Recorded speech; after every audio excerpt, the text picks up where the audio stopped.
They told us university would be freedom. Nobody told us it would also be confusion. Nobody told us it would humble people. Nobody told us it would expose people.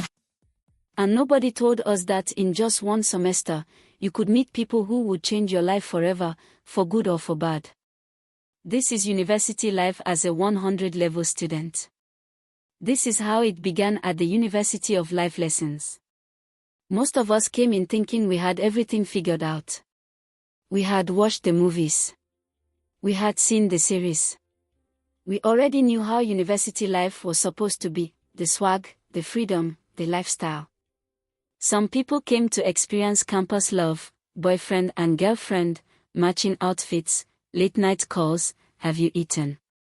Some came with pure confidence, thinking it would be easy.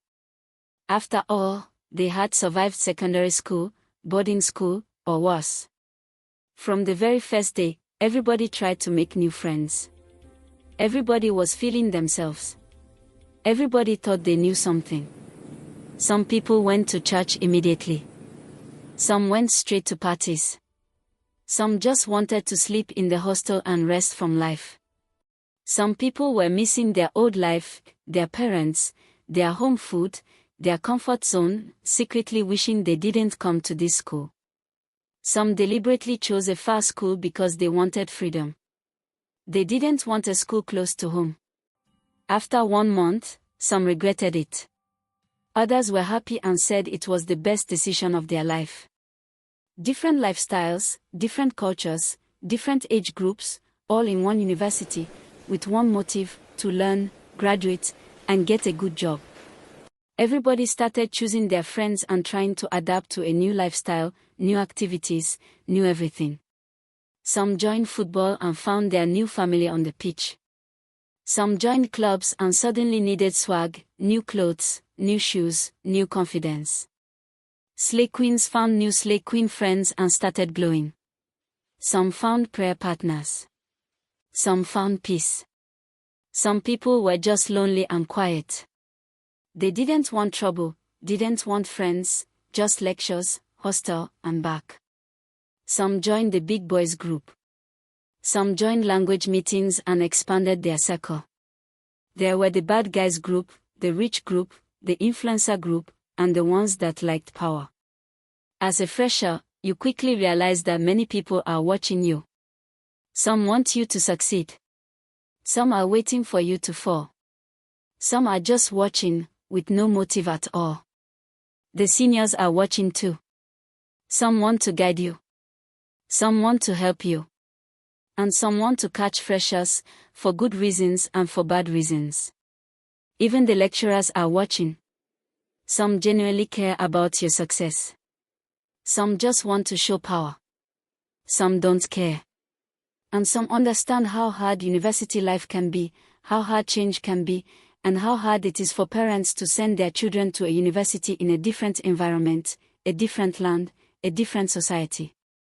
Slowly, reality starts showing itself. University is not exactly like the movies. Freedom feels sweet at first, until responsibility shows up. Swag is fun, until pressure joins it. Love is exciting, until distractions appear. Confidence feels good, until discipline is tested. People start changing, some quietly, some loudly. Some are growing without even realizing it. Some are getting lost, still trying to find their way. Some are discovering new sides of themselves they didn't know existed. And life at the University of Life Lessons continues, with lectures, friendships, mistakes, small wins, disappointments, laughter, late nights, and lessons that are still unfolding. There are so many stories to tell about 100 level in the university, but this one starts with a small circle, for girls who somehow found themselves together. 3 of them were Igbo girls, born and raised in the same state where the university was located, deep in the north. They had barely been outside Igbo land. Their world was small, familiar, and comfortable. The 4th girl was different, she was from the Middle Belt. Her name was Diana. They were all in the same department, the Department of Social Science, and that alone brought them together.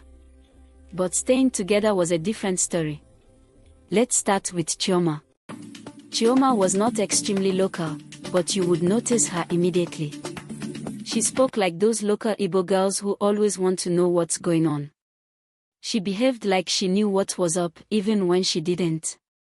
She was loud in a friendly way, always greeting people, seniors, juniors, everybody. She knew a lot of people and moved around a lot. You could see her today with one group, tomorrow with another. She wasn't always around, but once you noticed her, you started paying attention. Then there was Ngozi. Ngozi was very local. More local than Chioma. She pretended a lot. She went to church and behaved like she was very good, but deep down, she wasn't really that good. She was smart, yes, but she did too much, oversabi. She had jealousy in her, even though she tried to hide it. She didn't really like people easily, especially people she didn't understand. And she did not like Diana at all. Amara was different. Amara was open-minded. She believed she was friends with everyone, and in a way, she really was. She could flow with anybody. You look she was so intelligent, beautiful. calm, Thanks. beautiful, you look beautiful and quiet. As well. She didn't like drama and didn't like being dragged into things. She was closer to Diana than the others were, but she didn't say it out loud. She didn't know how to explain it. The friendship was different from what she was used to. It was a new vibe, something she hadn't really explored before, and she didn't want to be misunderstood. And then there was Diana. Diana was the odd one out, not Igbo, not local, not from the same background. She was exposed, stylish, and confident in her own way. She didn't come to this school because she loved it. Circumstances brought her there. Someone had convinced her the school was good, only for her to realize later that it wasn't what she imagined. Still, she didn't want to fail. She just wanted to improve, do her thing, and move forward. Diana liked fashion. She carried herself well. She tried to enjoy the school, even went to a few parties, but honestly, they felt like child's play to her. She had seen better, bigger, and louder. So nothing really impressed her. Among the four of them, the dynamics were quiet but tense. Chioma and Ngozi didn't like Diana. Chioma didn't care that much. She was too busy trying to understand freedom, enjoying school, moving around, meeting people. Sometimes she would just join Ngozi's side without thinking deeply about it, maybe out of fear of what she didn't understand about Diana's style, but she didn't carry real hatred in her heart. Ngozi was different. Ngozi carried the real bitterness. She pretended a lot, smiled a lot, but inside, she was jealous and insecure. She spoke her language intentionally sometimes, just to make Diana feel excluded. She didn't hide her dislike. She wanted control. She wanted loyalty. She tried to pull Amara away from Diana. She would talk, whisper, make comments. Try to make Amara choose sides. Chioma sometimes joined in, not because she hated Diana, but because she didn't want to stand alone. Because sometimes it felt easier to follow than to question. Amara stayed quiet. She didn't know how to explain herself. She felt close to Diana, but she couldn't say it. She didn't want to be painted as the bad person. She didn't want drama. She didn't want to be misunderstood. So she kept quiet, watched everything, and carried the confusion inside. Back home, Diana was really worried. She and Amara communicated often, but most of their conversations were about school, exams, results, when they would come out. They didn't really have much else to talk about. Amara had slowly become Diana's source of information about school because Diana didn't really have friends there.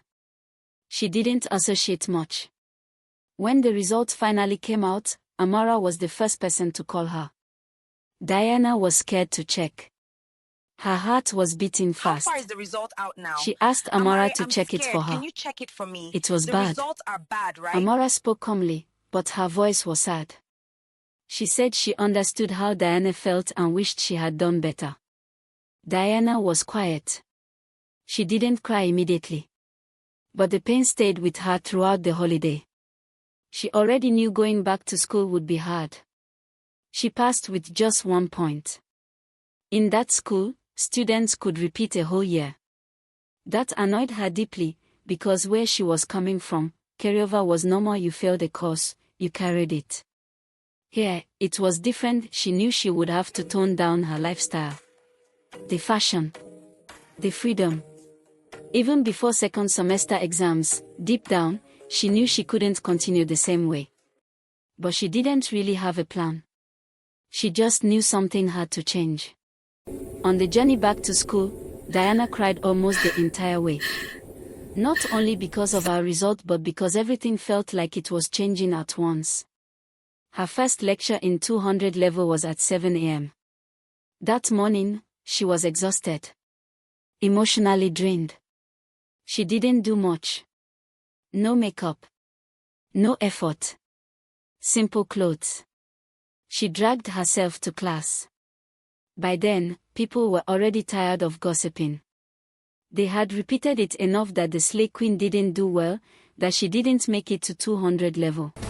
Why are you guys so Diana was concerned about surprised me? at how Why concerned the people were attention? about her life. Am I still doing too much like this? She wondered why it mattered so much. She hadn't repeated.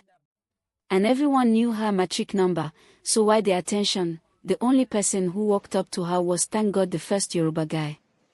The intelligent one. The one everyone knew was brilliant, even though he looked unkempt. He asked her what was wrong. Why she looked that way.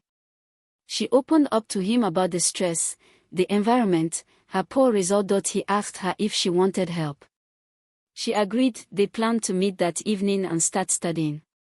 The other guy, John Bosco, the one who had been close to her before, the one who liked showing her off, didn't even ask if she was okay. He knew her result was bad. He had come out top of the class. Still, he said nothing. Ironically, Diana had followed John Bosco a lot the previous semester. Staying out late. Reading less. Every time she tried to study, he distracted her, and she would get tired and go back. She had expected him to help her now, especially since he was the best student. But he didn't. That hurt her. She started distancing herself from him. Chioma and Ngozi acted sorry for her, but Diana could feel the falseness. She knew they didn't really care. In fact, they were happy. Ngozi's real colors started showing. She became worse. Louder. Meaner. Her result was better than Diana's, and she enjoyed it. She started going out on dates, wearing makeup, dressing up, but in a very local way. It wasn't refined. She missed lectures, slept while classes were going on, and lived life loudly. She talked badly about Diana behind her back. Still, even though Diana had done poorly, she never allowed anyone to disrespect her. Her style remained intact, calmer now, quieter, but the attention never left her. She was always in class. Thank God was teaching her. Amora was always with her, reading. The first week was not easy. She cried quietly in class sometimes. She had to read till midnight just to understand enough to write her test. I'm so tired. She wasn't So a fast late. learner. I feel so exhausted Sometimes, and sleepy. John Bosco would come around and try to help, maybe out of guilt. But he wasn't a good teacher. He distracted her more than he helped. It was time for her first continuous assessment. She was nervous. Sweating. Scared. She sat for the test, and for the first time in that school, she didn't freeze. She didn't forget everything. She didn't panic completely. She was slow. Everyone finished and came out. Thank God, and Amora waited outside, worried. They assumed it was hard for her. When she finally came out, she was smiling. She told them she answered 2 questions out of 3. That was the beginning. Her relationship with Thank God grew stronger. She also tried to help him financially, giving him foodstuff, supporting him where she could. Thank God wasn't from a rich family, and this was her way of appreciating him. Her grades started improving. People were surprised. She was studying seriously and still maintaining her style. Makeup. Confidence. Balance. Ngozi fell sick at some point, a serious infection. She went through a lot. Yet, even then, she still wanted to live life. Going to parties at midnight. Feeling like a big girl, even though, compared to Diana's background, it was still very local. Chioma was enjoying university life in her own carefree way. Amora and Diana became even closer. Amora did very well academically. She became more confident, more beautiful in a quiet way. She didn't do too much, but her class showed. Her open-mindedness reflected in everything she did. At some point, John Bosco, the first-class student, had been dating a girl in the department. There were days he came to class with red eyes. That was when people realized his heart had been broken. He was doing assignments, helping her, carrying her academic load. She improved. He didn't. Diana kept improving. From 200 level to final year, with consistency, help, and discipline, she never failed another exam. Diana blended her life, fashion, strength, discipline, survival. She graduated. Her result wasn't as good as Amora's, but she made it. She, Ngozi, and Chioma graduated with second class lower. Thank God Amora and John Bosco graduated with second class upper. They all graduated. Results were different, paths were different, but they all made it. And looking back, it became clear that 100 level was the year that shaped everything. It was the year people formed habits without knowing. The year friendships started. The year mistakes were made early or avoided. The year grades were built or damaged. After 100 level, most things just continued in the direction they had already taken. That first year carried weight. If you got it right early, it was harder to fall back. If you struggled early, the load stayed with you, unless you fought it.